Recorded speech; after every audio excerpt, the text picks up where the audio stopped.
about 65 miles an hour over here. There's 60, 65, and we're just gonna ease back. All right, so we're back in the Mooney. I picked it up from Annual yesterday, had an exciting adventure back from the Annual. Everything went smooth, and now we're out doing some flying. I was asked a couple weeks ago to give a ride to somebody who has a great passion for aviation or is developing his passion in aviation, and that's who's sitting next to me. This is Luke. He's actually my uncle's grandson, so he's my cousin's son. And he's shown a desire for aviation. And I've talked a lot about this on the channel, that when people are interested, we as pilots, it's our responsibility to help them get the experience. So, Luke, what do you have to say about us going flying today? I'm pretty excited. Yeah, pretty excited. I'm also nervous. Yeah, I think that's an important thing for people to know. I expect you to be nervous. Luke has actually never been in an airplane at all. So I think, personally, it's a great experience for kids to have their first experience in a small airplane. So we're going to close the doors and light the fire here and do some flying. Okay, so we'll get lined up facing that way. I'll check the windsock one more time. It's pretty limp right now, maybe just barely moving that way. Okay. I know we're heading 9 right now, so I'll set my gyro. Okay, I'm gonna push the throttle all the way forward. We're gonna start really moving, and we'll get up in the air. All right. All right.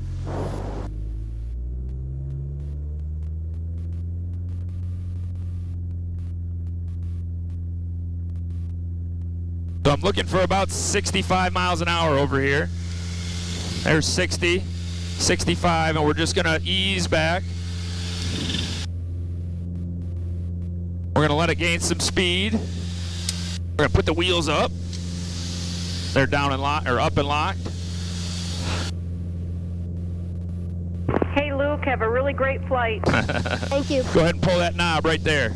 Yep, pull it right out towards you. There you go. That's gonna bring the flaps up.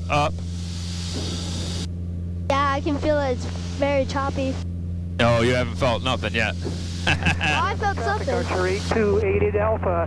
All right, we're gonna climb out at about 110 miles an hour. Big Rapids. All right, so now we're 500 feet above the ground or more. I'm gonna turn the fuel pump off, the electric fuel pump. There's an engine-driven pump, and I'm gonna start to pull a little throttle back. Okay, we'll go to 25 inches of manifold pressure right here. That's how we track our power setting.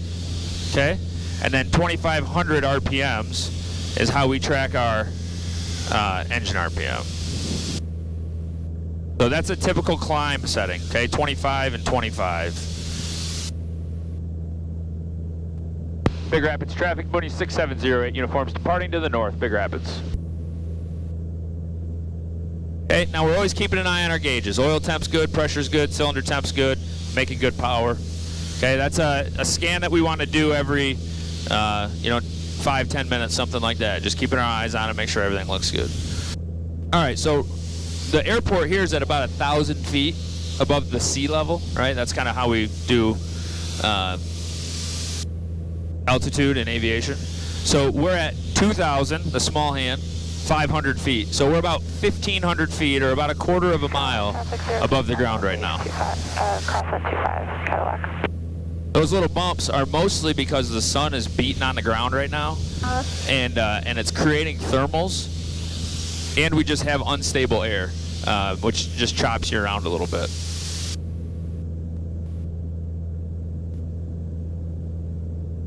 So another thing I'll just caution you against, or give you a tip on anyways, is try and keep your eyes outside, okay? The more you sit here and just focus on what's in front of us, which is boring anyways, the more you sit here and focus on that, the more likely you are to get a little air sick, okay? So just make sure you keep your eyes outside. So we're at 3,000 feet or so. I'm gonna start pulling the mixture back.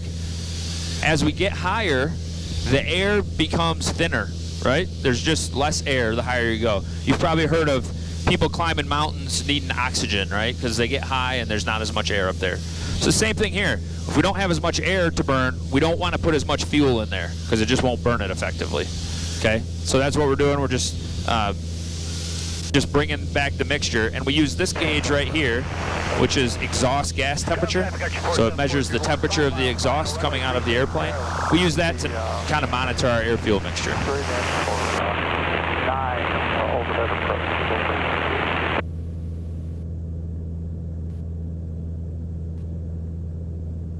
So we've also got a timer over here that starts automatically when we take off.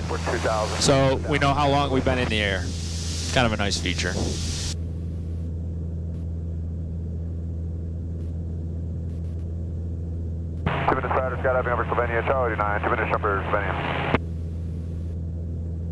What do you think? What you expected or totally different? Totally different. I like it. I like it.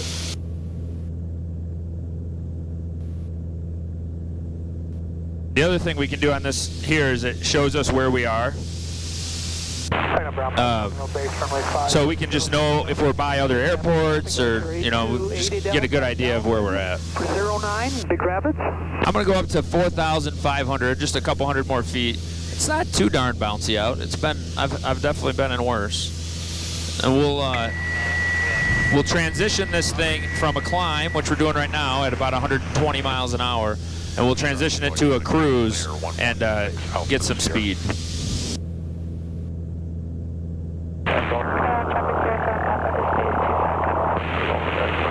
So when you transition, which we're about to, we're about 100 miles or 100 feet from my desired altitude. First thing you do is you push the nose over.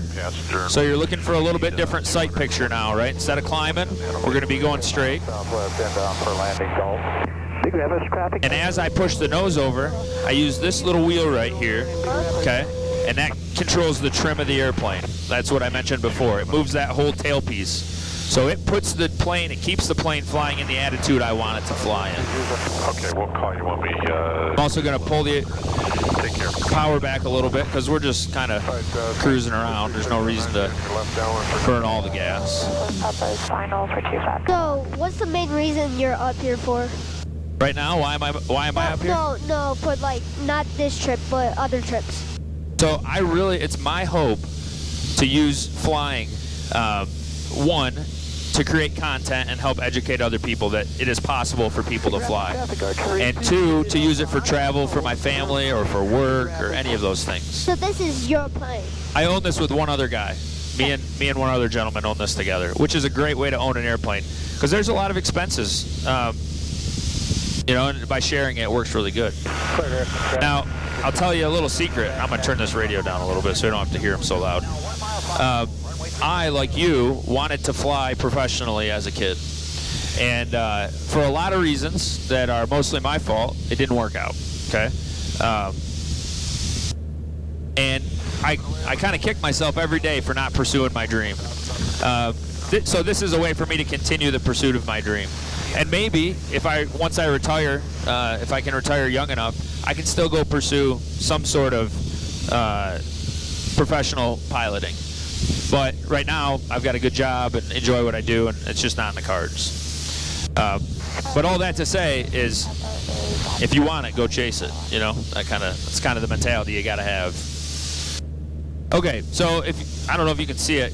Can you see off to our left here? See, there's an airport right there? Yeah. That's not where we left from. There's actually a lot more airports than people realize. So we're actually really, really far away from that airport.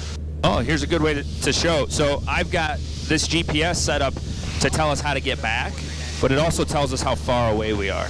So we're 12 nautical miles, which might be 14 or 15 miles on the ground away from the airport. Okay? So, like I said, we're just kind of cruising around. 23 inches of manifold pressure, 2,300 RPMs, right? The plane is mostly trimmed to just fly itself. It's a little bouncy, like we know. I took a trip down to Missouri in the plane, I don't know, a year ago, and I could fly it like this for hours, you know, or at least minutes. I used my feet to make small corrections, but it mostly just flew itself, which is pretty neat.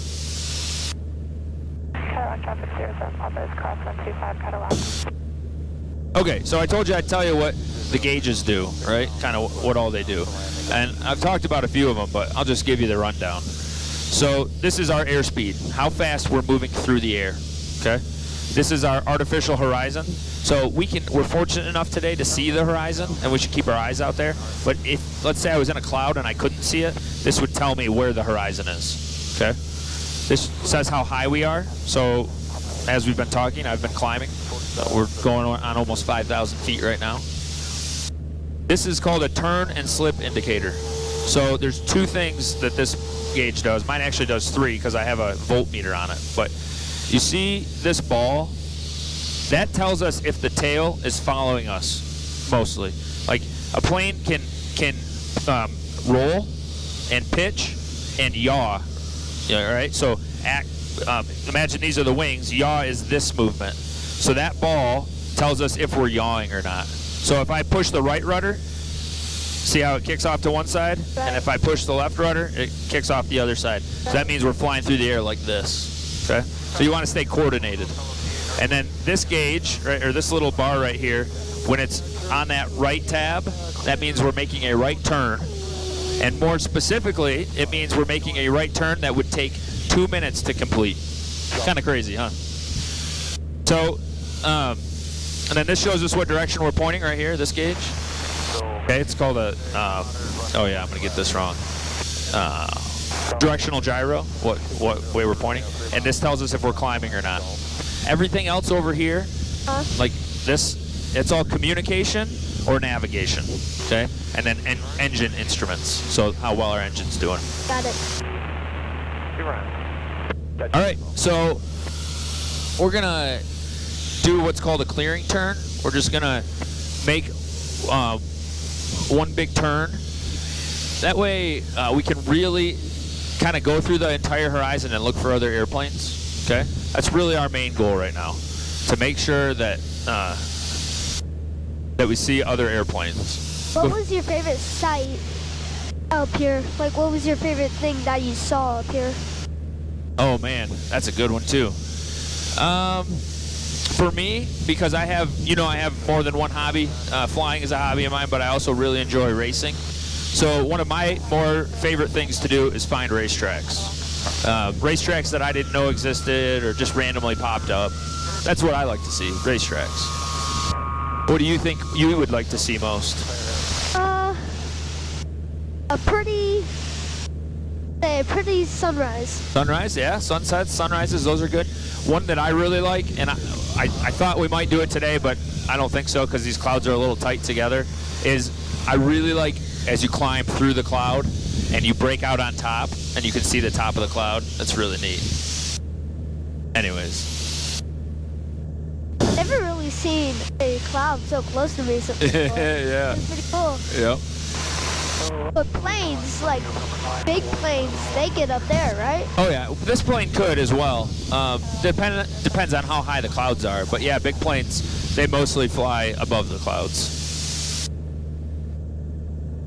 Pretty down there. Pretty cool, huh? Like a bunch of squares, kind of. Yeah. You're looking good, 23.3. All right, so I want to show you how easy it is to fly this dumb thing. Like I said, I can fly with my hands off. So go ahead and grab that. You don't have to hold it tight, okay? The tighter you hold it, the more nervous you'll be. It's just not good. You just hold it loose. This plane is very sensitive, okay? So if see how you feel it going to the right now? So just move those to the left a little bit, like this. See how that works? Yeah. Okay? Now if you feel it going to the left, go back to the right. And just try and get it level. Like level means you'll see the horizon really well. See how easy that is? Yeah, that's pretty easy. Okay, so now the other way this works is if you just pull back, not hard, but just put some pressure back. Feel it lift the nose up? Yep. And if you release that pressure and even put a little forward pressure on it, you'll feel the nose go down. Feel that? Yeah. Okay, so that's really all flying is about. Now I use the pedals to control that yaw sensation as well, okay? And then go ahead and hold just a little bit of pressure on the yoke, okay, just like this. And what I'm going to do, I'm going to have my hand over here too, because I don't know how hard it'll get, but I'm going to trim it down, okay? And you'll feel that you have to hold more and more pressure, okay? Now, I'm going to let go, okay? Don't freak out. It won't hurt us, but watch this. See what that does? Yeah. You can't hardly hold it, right? Right. So that's why the trim is so darn important. That trim is what makes it easy, makes the inputs really easy. Oh, I got some butterflies in my tummy there. Woo. I love it. That is negative. That's we didn't really go too negative, but negative G's are what gets people the most. So you know what G-forces are? Yeah. Yeah. So G-forces, you know, the force of gravity. We live in a world of 1G. Well, in an airplane, because we're moving around the sky, we can affect that, right? We can change that. So what I'm going to do actually is I'm going to slow us down a little bit. So to do that, I just pull a little bit of power out. Okay. And let go. Yeah, you can let go. So I pull a little bit of power out, and I try and hold the same pitch. Okay. And the airplane will start to slow down. We can do like a 45-degree turn, and when you pull a little bit of pressure back, you can start to feel those G's. Yeah. Feel that. Now, there's a lot of people that like to do aerobatics, right? Go in there and really whip the plane around, that kind of thing. No. That really puts some G-load on you. I'm not going to do that. You might someday. You never know. Yeah. How you feeling? Feeling good? Yeah. Good. So there's a lot of things to manage when you're flying. You know, I've talked about a lot of them.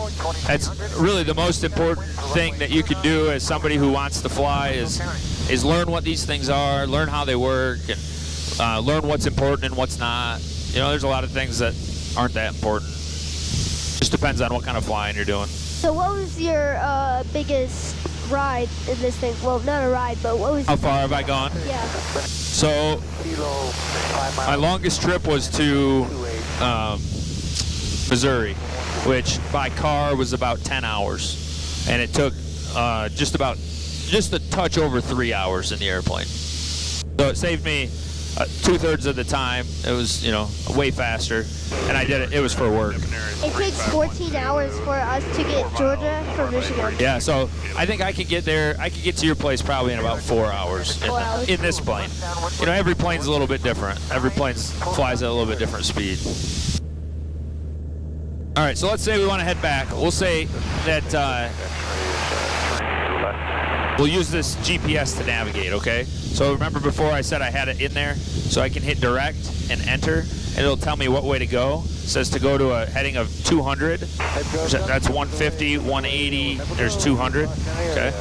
And now it says I'm going 229, so I need to turn left. Left lowers the number. So as I turn left, you'll see this bottom number go from 229 to 228 down to 220. And then my goal will be to hold that heading 220 or 200. And Debonair 351 Zulu has you in sight. We'll follow you in. Now the best way to hold that heading is looking at this gauge. There's see that little bug that moves around up there? Yeah. Okay, so that's to put it where you want it, and then just keep lined up with that bug, and you'll be heading the same way. So what's the most important thing on this plane? Speed management, not getting too slow, and fuel management, not running out. Yeah. We'll actually do that real quick. Okay, we'll change fuel tanks because we pick what tank it runs from. Okay, so the procedure is I turn the fuel pump on, the electric fuel pump, and I watch my flow, and then I turn this little knob down here. Okay, so I just went from the right tank to the left tank. I continue to watch my flow, make sure that it doesn't crash, which it just rebounded. And then I shut my fuel pump off, and I continue to watch that flow and make sure that we continue to have good flow without that pump on. 3 mile right base. So what we need to do is we need to lose about 2,000 feet right now. We're about 2,000 feet higher than we want to be. So to do that, we will pull a little bit of power out and just kind of let it start to descend. I can feel it. Landing is the most difficult part of flying, and I mean that. I probably will, once we get in the pattern, I'll probably stop talking a little bit, just to focus on what I'm doing, okay? So what we'll do is we'll fly down next to the runway. That's called downwind. Then we'll make a turn. That's called base. Then we'll make one more turn. That's called final. We'll be lined up with the runway. And that's what I saw you doing with when you came picking me up. Yep, and you probably heard me. Yep, I heard you. 7 mile left base, runway, full stop, hover. 2,200 for left downwind, 36, limit power. And all the airports around here, not all of them, but many of them share the same frequency. So you gotta always be listening and find out if they're flying to where you are or not.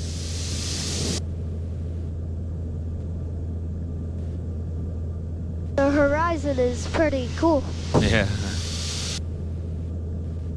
See the runway now? See the airport right here? Yeah, I see it. There's two runways. Yeah, Manatee traffic, Cherokee 8660, November's 8 miles west, overflying the field, 4,500 eastbound, Manatee.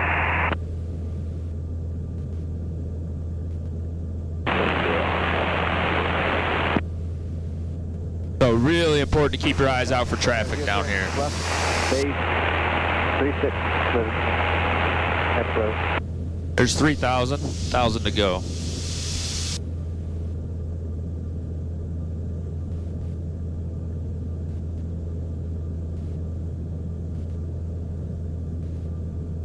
Ton traffic, Cessna 34268, 10 miles to the southwest, inbound, let's go right downwind, runway 5. Terminated inside, skydiving over Sylvania, Charlie 89. Terminated jumper, Sylvania. So we're gonna make a turn and then we're gonna pop up on that side. That's right. Yeah. We're gonna turn like this and go fly down the runway. Roger, thank you. I could have gone in a little bit differently, but I need to lose some more altitude. So I'm just kind of going the long way. How bumpy is it when you land? Hopefully not very. Big Rapids traffic, Mooney 6708 uniforms, 2 miles west, bearing and downwind for 32 on the 45, Big Rapids. Do you always have to end with Big Rapids when you're making your call? Yep, so you say the airport first, say what you're gonna do, say the airport last. Give people 2 chances to hear you. Okay, so now is where speed control gets important. We got to be under 120 miles an hour, and then I can bring the gear down. So there's 120. We'll get it down. Make sure it's locked. Now we need to slow down even more. 100 miles an hour we're looking for. We can get the first couple pumps of flaps in.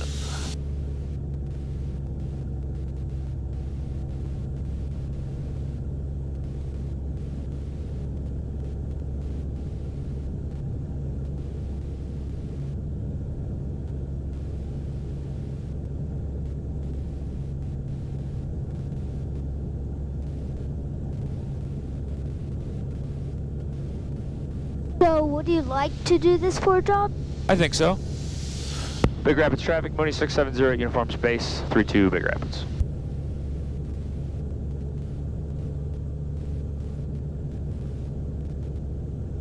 There are days when I think I would, and there are days when I think I wouldn't. Kind of a hard thing, you know? Yeah. West County 75 here, a mile and a half south to be over the top for wind check, only. Big Rapids traffic, Mooney 670, uniforms final, 32 Big Rapids.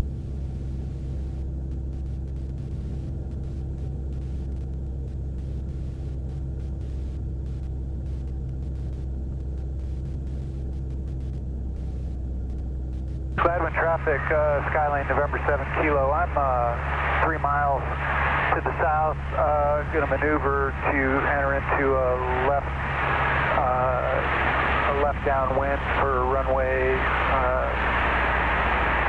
I'm going to actually do a right upwind for runway 3 and then do a downwind for runway 3. Anybody in the pattern?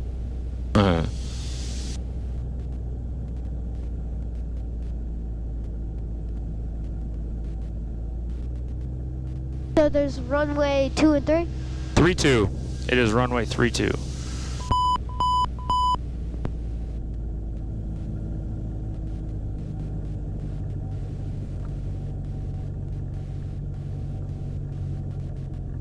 we're gonna fly it right down to the runway. Okay. And we're gonna level it off.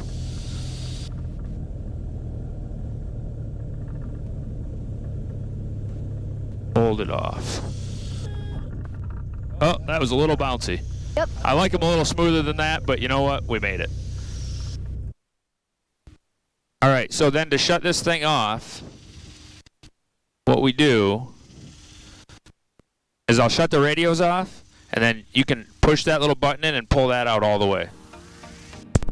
And I mentioned in one of my previous videos that I had some flying to do. Definitely had this one on the list, and I was looking forward to it.